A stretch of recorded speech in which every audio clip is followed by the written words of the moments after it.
Bonjour mesdames et messieurs, bon réveil et bienvenue dans cette édition. La CAN 2015 s'est repartie pour la première journée du groupe A hier. La Guinée équatoriale et le Congo ont ouvert les hostilités. Les deux équipes ont coupé la poire en deux, un but partout. Vous le voyez, là vous le savez aussi, la 30e édition de la Coupe d'Afrique des Nations se joue en Guinée équatoriale. Le deuxième match a opposé le Gabon au Burkina Faso. Score final 2-0 pour le Gabon. Les éléphants de Côte d'Ivoire, eux, entrent en lice mardi prochain. À Bengourou, où elle s'était rendue pour 24 heures, la première dame de Côte d'Ivoire, Dominique Ouattara, a eu une rencontre avec les femmes de la région de l'Indénié Djuablin. 1500 d'entre ces femmes ont reçu leur chèque FAFSI, le fonds d'appui aux femmes de Côte d'Ivoire. La première dame a fait un important don de matériel agricole et de travail d'une valeur totale de 336 millions de francs CFA. Direction la primature, Sidonie Davila nous apprend que la couverture maladie universelle est en marche. Situé en plein centre de la commune du Plateau à Abidjan, le siège de la Caisse nationale d'assurance maladie CNAM, structure chargée de la gestion de la couverture maladie universelle, est maintenant opérationnel. C'est ici que se feront l'enrôlement des populations et le paiement de leurs cotisations, ce qui leur permettra de bénéficier des prestations de la CEMU. Le bâtiment inauguré ce vendredi par le Premier ministre Daniel Kablan-Duncan présente toutes les commodités d'un établissement de référence, rassure le ministre en charge des Affaires sociales. La CEMU est instituée par la loi, la Caisse pour sa gestion. La CNAM est créée et mise en route. L'architecture informatique se déploie. Une campagne de communication sensibilisera au maximum les populations sur cette étape. Le panier des soins et le renforcement progressif des plateaux techniques sont en cours. La politique du médicament est redynamisée. La couverture maladie universelle est un axe majeur de la politique sociale du président de la République, soucieux de faciliter l'accès aux soins de santé aux populations. L'ouverture de ce centre, souligne le Premier ministre Daniel Kablan-Duncan, est une étape importante dans la mise en œuvre de la CEMU. Son fonds d'investissement est entièrement libéré pour un montant de 5,1 milliards de francs CFA. Son conseil d'administration est installé, le président du conseil d'administration a été élu et le directeur général a été nommé. C'est par conséquent une structure fonctionnelle et parfaitement apte à mettre en œuvre les principes directeurs des régimes de la couverture maladie universelle. Mesdames et messieurs de la CNAM, je voudrais vous exhorter à beaucoup de responsabilités dans la conduite de votre mission. Vous avez la chance d'innover en mettant en œuvre, à partir de maintenant, un système dont rêvent de nombreux pays dans le monde et particulièrement dans notre sous-région. L'inauguration de son siège permettra à la Caisse nationale d'assurance maladie CNAM d'accélérer la mise en œuvre du projet couverture maladie universelle CEMU. L'enrôlement des populations se fera selon différentes catégories. Elles bénéficieront d'une carte individuelle d'assuré semi-intelligente avec des éléments de biométrie permettant de lutter contre la fraude. Le ministre d'État, ministre de l'Intérieur et de la Sécurité, lui, était vendredi dans la région du sud de Comoé.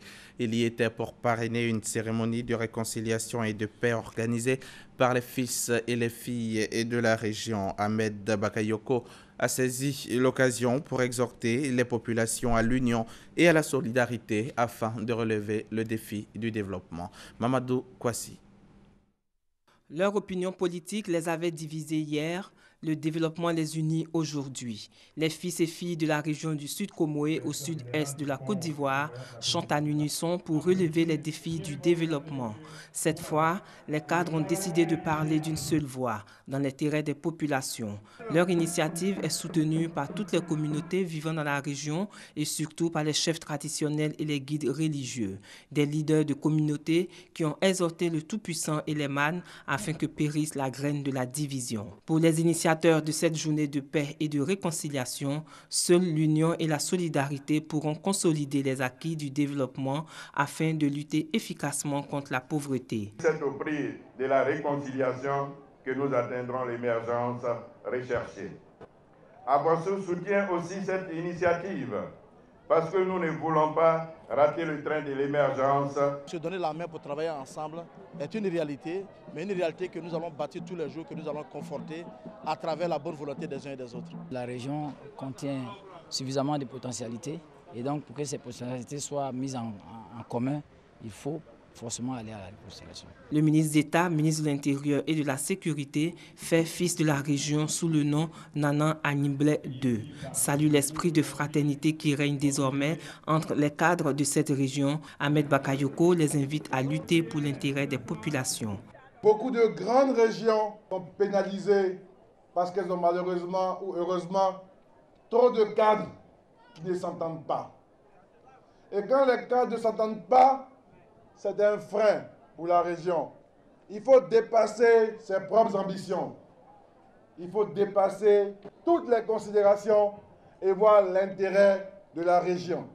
Que les crises de leadership, que les batailles de leadership ne se fassent pas au détriment des populations. On n'est plus rien, on n'est plus un leader si on n'est pas au service des populations.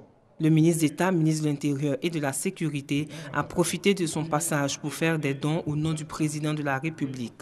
Il s'agit de 3 véhicules, dont 1 à la police et 2 au corps préfectoral et du matériel informatique à plusieurs structures publiques. À cela s'ajoute la construction d'une salle multimédia et la mise en place d'un fonds de 5 millions de francs CFA pour la prise en charge des jeunes et des femmes.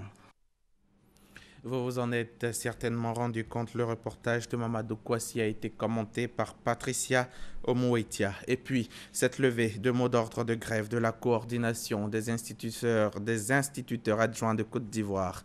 On écoute le porte-parole du CIACI.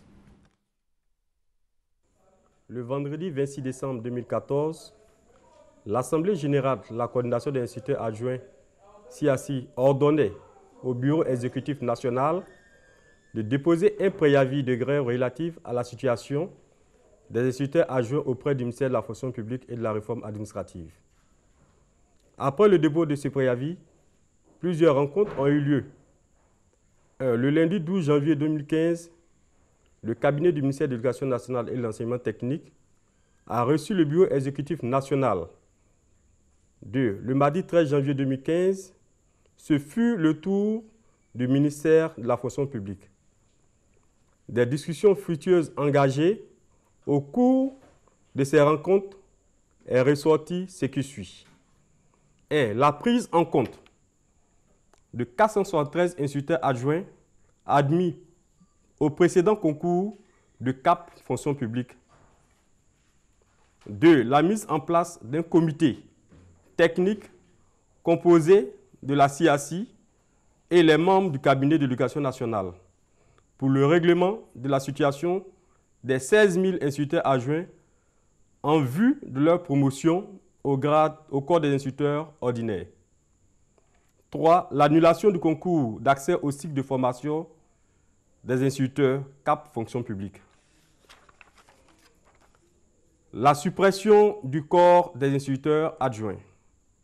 En vue de permettre au comité technique de travailler dans un climat de sérénité et de paix, la coordination des instituteurs adjoints s'est réunie ce samedi 17 janvier 2015 à Yamoussoukro et a décidé de suspendre son mot d'ordre de grève prévu pour les 19 et 20 janvier 2015, fait à Yamoussoukro le 17 janvier 2015.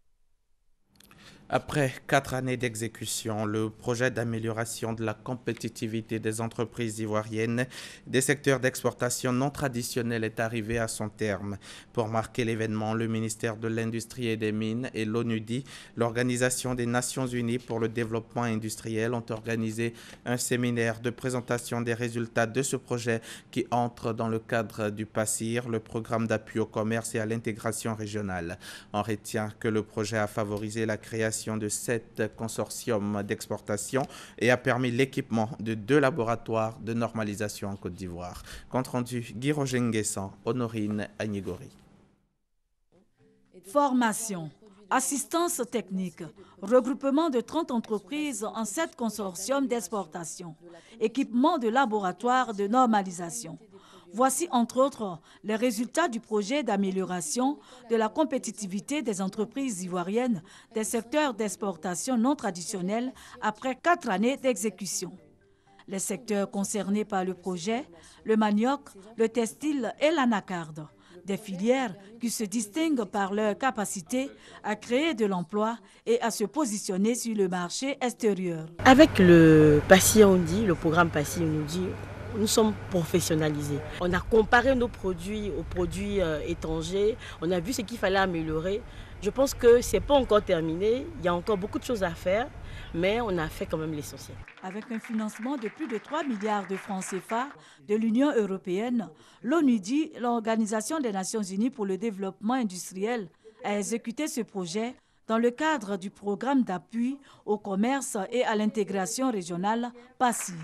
Aujourd'hui, c'est un premier début sur la compétitivité des entreprises ivoiriennes qui ont bénéficié de nos méthodologies sur les consortiums d'exportation.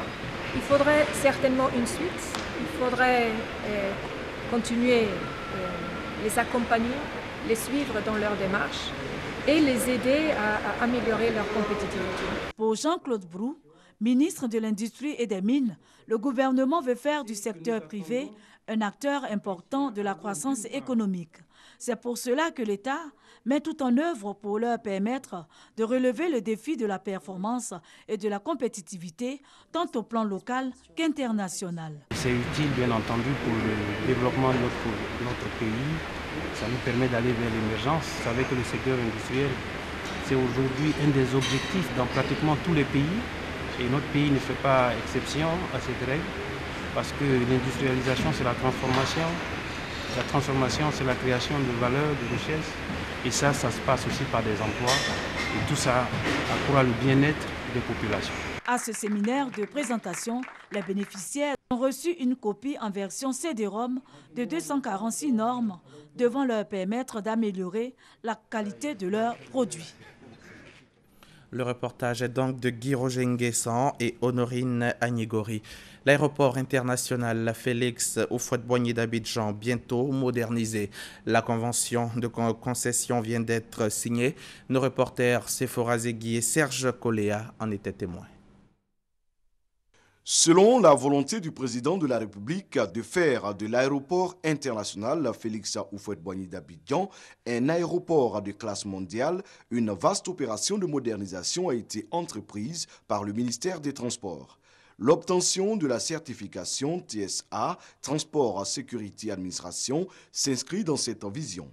D'où l'intérêt de cette signature de convention de délégation des services d'assistance en escale de l'aéroport Félix Houphouët-Boigny d'Abidjan.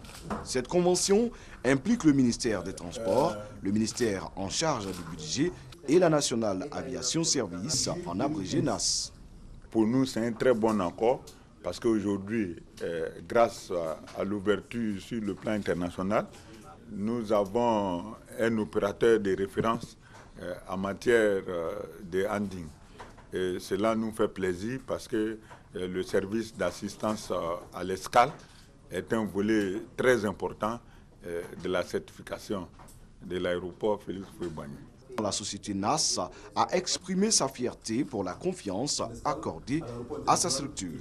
Notre but est d'amener notre savoir-faire localement, de pouvoir donner au peuple ivoirien la possibilité d'avoir un aéroport ouvert sur le monde, digne de la qualité de ses infrastructures et permettre également à d'autres compagnies aériennes de desservir Abidjan. Sur cette entreprise soumissionnaire, NAS a été sélectionnée sur la base de ses références internationales. L'entreprise doit verser à l'État de Côte d'Ivoire 8 milliards de francs CFA pour son droit d'entrée. La convention va durer 10 ans avec des investissements estimés à 20 milliards de francs CFA. La caution élevée des maisons à Abidjan, un phénomène qui prend de l'ampleur au détriment des populations ivoiriennes. L'État s'active donc à œuvrer pour mettre fin à cette situation à travers plusieurs projets dont la réalisation de logements sociaux et le projet d'une loi qui va régulariser le secteur. Éric Goré nous parle de tout cela. Depuis quelque temps, l'on assiste à l'accroissement du phénomène de caution élevée de maisons par des propriétaires. Cette pratique existe à Abidjan et dans certaines grandes villes du pays. Ces propriétaires de maisons profitent de la forte demande pour fixer des cautions exorbitantes dans l'anarchie, sans même respecter les règles élémentaires en la matière. 8 mois de caution et voire plus, hormis les mois d'avance.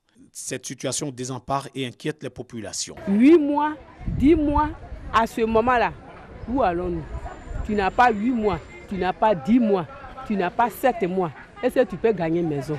Face à cette préoccupation, l'État de Côte d'Ivoire agit pour améliorer les conditions de vie des populations. Pas normal qu'un promoteur immobilier ou même qu'un propriétaire d'un immeuble, n'est-ce pas, fixe des cautions aussi élevées. C'est pour cela que le gouvernement ivoirien a initié 2 choses essentielles. La première chose, c'est d'abord le programme national de logements sociaux. Il est bon de comprendre, il est bon de retenir que lorsque nous allons atteindre notre rythme de croisière et lorsque nous allons atteindre la production massive de logements sociaux, bien évidemment, le coût des loyers va baisser. La deuxième chose qui est importante que le gouvernement a initiée, c'est de légiférer. C'est-à-dire que nous avons préparé un projet de loi, n'est-ce pas, sur le bail à usage d'habitation.